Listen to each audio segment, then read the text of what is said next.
Mga kapatid, magandang gabi po sa inyong lahat. Maniniwala ka po ba na kahit na ikaw ay nasa loob na ng iyong sasakyan, ay pwede ka pa ring makasinghot ng lason na nanggagaling po sa ating mga car cabins? Mga kapatid, yung mga sakit magiging epekto ng lason na ito, cancer ang unang-una. Pangalawa, brain damage, neurological problems. Kasama na rin po dito yung reproductive health disorders at yung pagbagsak ng IQ ng mga kabataan. Flame retardants in auto interior seats pose multiple health risk. Ang paggamit daw po ng flame retardants sa mga upuan ng ating mga sasakyan, particular po yung foam ng ating mga car seats, ay nagpapadumi ng hangin. At yung hangin po na yon ay may kasamang mataas na antas ng lason, na kung ikaw ay magtatagal sa loob ng sasakyan, ay magdudulot po ito ng maraming problema kapag ito'y masisinghot mo. Sa 99% na nakuhang air sample, isa doon ay flame retardant, ay kinonsidera po nila na carcinogenic. Ito nga po yung nagkokos ng cancer. Considering the average driver spends about an hour in the car every day, this is a significant public health issue. Ito ang sabi ni Rebecca Howen, a Duke University researcher.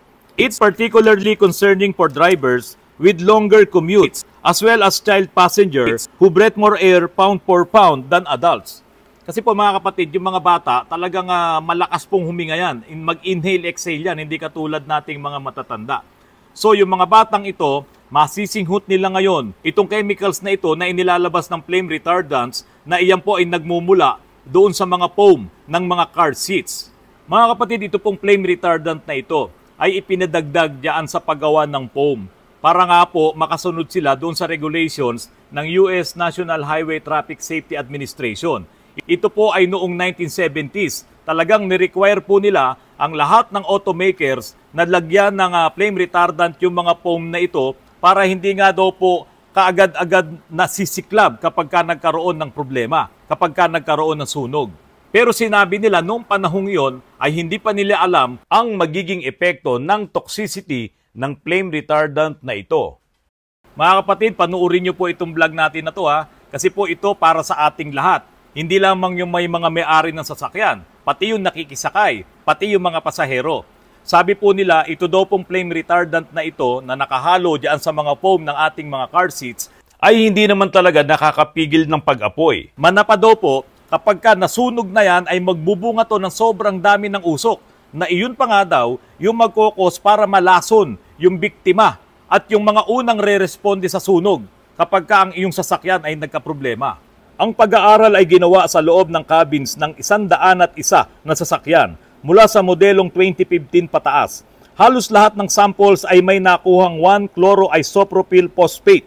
Ito ay flame retardant na kinukonsidera ng US National Toxicology Program na isang potensyal na carcinogen. Mga kapatid, nag-test po sila ng 155 na sasakyan. Hindi lamang sa isang bansa. Ito ay mula sa iba't ibang bansa at states diyan sa Amerika. 101 doon ay tinest nila ng summer. At sinabi nga po nila, nakita po nila sa pag-aaral na 2 at 5 beses na mataas sa mainit na temperatura ng mga carcinogen na to, itong mga flame retardants na nakita nila. Samantala doon sa kanilang pag-aaral sa winter, sa Japan, sa South Korea, sa Canada, pati na dyan sa US, ay may nakuha rin po sila doon sa 54 na mga participants na mga sasakyan. So, mapamalamig, mapamainit na panahon, ito pong flame retardants na to ay masisinghot mo sa loob ng iyong sasakyan. Most also showed organophosphate ester flame retardants, kung saan ang mga kabataan ay pwedeng magdanas ng asthma, early growth, adiposity, and brain damage. Mga kapatid, ito po ayon sa pag-aaral, yung mga kabataan na matagal na nandiyan sa loob ng ating mga sasakyan ay pwedeng magkaroon ng mga sakit na to. At ang isang pinakamatindi rito, yung asthma at saka yung brain damage. So, yung nasisinghot na lason na yan, yung flame retardants na yan, napakalaki ng epekto sa health ng mga bata. Sa kabilang dako, 2 chemical na nakasama sa pag-aaral ay nakalista sa California Proposition 65 carcinogens. At yung mga tao na may nakitang mataas ng level ng flame retardant sa kanilang mga dugo ay may 4 na beses na panganib na mamatay sa sakit na cancer. Mga kapatid, binabasa ko na po ito Ang average ng mga kabataan sa US ay nawawalan ng 3 to 5 IQ points. Bumabagsak yung kanilang mga IQ. dahil sa exposure sa isang flame retardant na ginagamit sa sasakyan at sa furniture na nasa loob ng ating bahay. Ito ay ipinakita sa epidemiological studies diyan po sa US. Mga kapatid, sana nandiyan pa po kayo ha. Sa kagustuhan po nila na hindi maging maapoy sa loob ng sasakyan, kung magkaroon ng aksidente sa mga sasakyan, ito po ay pinalagyan nila ng flame retardant, hinalo diyan sa foam. Kaso ang naging problema po nito mga kapatid, ito po pala ay nagkokos ng cancer. Kahit kaunti lang daw po ang masinghot mo nito sa matagal na panahon, nako mga kapatid, delikado daw po talaga at pwede itong mag-cause ng matinding problema. Baka isa sa problema na hindi ka magkaanak ay itong flame retardants na to. Dahil dito sa kanilang studies, sinabi po nila doon, pwede kang magkaroon ng reproductive disorder. So marami sa atin ang hanggang ngayon, wala pang anak, masipag, talagang mga may karir, may kanya-kanyang mga sasakyan, mag-asawa, babiyahe sa umaga, magkahiwalay pa sila ng sasakyan dahil magkaiba naman sila ng oras. Kaso ang problema, itong nasisinghot na flame retardant, mga kapatid, mapalalaki ka, mapababae ka, ay pwede ka palang magkaroon ng reproductive health disorder. Sana wag po kayong maiinis dito sa vlog ko ngayon. Baka kasi sabihin nyo, nagpapakadalubhasa ako sa mga ganitong bagay. Hindi po. Dahil nga po sa wide reader tayo, at pinag-aaralan po natin ang lahat ng safety kapag po tayo ay nasa loob na ng ating mga sasakyan, nadaanan ko po ito sa Google, sa internet, at halos lahat po ng mga malalaking news organizations diyan sa US at sa ibang bansa, ito po ang kanilang mga headlines. Kaya nga po itong flame retardants na to, mga kapatid, noong pang 1970s, inimplement na nila ito eh. Kaya matagal na po itong problema na to, hindi po natin alam. Ngayon, wag na tayong magtaka, bakit meron kang kapitbahay, meron kang kapatid, meron kang mahal sa buhay na hindi naman mabisyo, hindi naman naninigarilyo, hindi naman umiinom ng alak at talagang healthy living siya, bakit nagkaroon pa siya ng sakit na kanser? At bakit nga po nagkakaroon ng ganitong mga sakit ang mga tao ngayon sa kabila ng ating pagiging maingat? Mga kapatid, ito ay hindi lang po sa US. Ipapakita ko po sa inyo yung table na ito, na kung saan kinandak nila itong research na to, itong studies po na to. At diyan makikita nga kahit malamig ang panahon, meron silang tines nung winter ng mga sasakyan at meron din po silang tines nung summer. So ibig sabihin, kahit na malamig ang panahon, masisinghot mo pa rin ito. Pero kasi mga kapatid, mas malakas ang paglabas ng mga gases na to, nitong mga poisonous gases na to, kapag mainit na mainit ang ating panahon. Kaya po kung kayo ay wala kayong parking sa inyong mga sasakyan, huwag nyo pong ibibilad yan. Hanggat maaari, lagyan nyo yan ng mga sunshades, lagyan nyo yan ng kung kailangan maglagay kayo ng cover. At kung sakali man po mga kapatid na wala talaga kayong magawa dahil wala kayong parking, kapag po kayo ay papasok sa inyong mga sasakyan, palamigin nyo muna yan kahit paano. Sabi ko nga, kahit naman malamig or winter, meron yan dahil nga yung foam ng ating mga car seats ay meron siyang flame retardant. Mga kapatid, kahit paano mababawasan yon.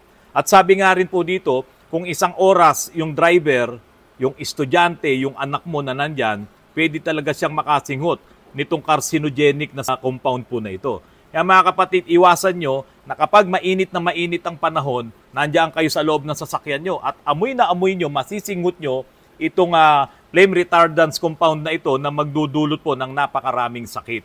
Ito pong studies na to, mga kapatid, hindi po ito chismis, hindi po ito gawa-gawa ko lang. Nandito yung mga research, ipinapakita ko po sa inyo kung saan ko yung kinuha.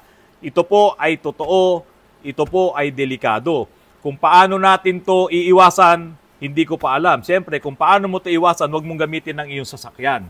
Pero hindi naman pwede sa atin yon. Noong pang nakaraang taon, marami-rami na rin po pala yung mga issues po nitong flame retardants. So ngayon, hindi na sila nakapagpigil. Kasi nga po, ang dami na po nilang katunayan na itong flame retardants po na ito, na nasa loob ng ating mga sasakyan kapag naiinitan, hindi po kasi simpleng kaso, hindi to simpleng problema.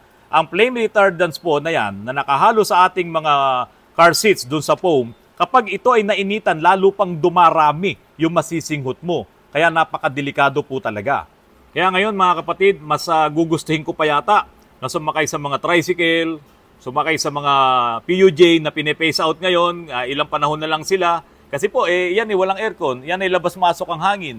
Walang maiipon na flame retardant compound sa loob ng mga sasakyan na yan. Mas okay pa yan kung tutuusin. Ayoko na muna dyan sa mga modernized jeep na yan kasi ang daming upuan yan, ang daming foam dyan.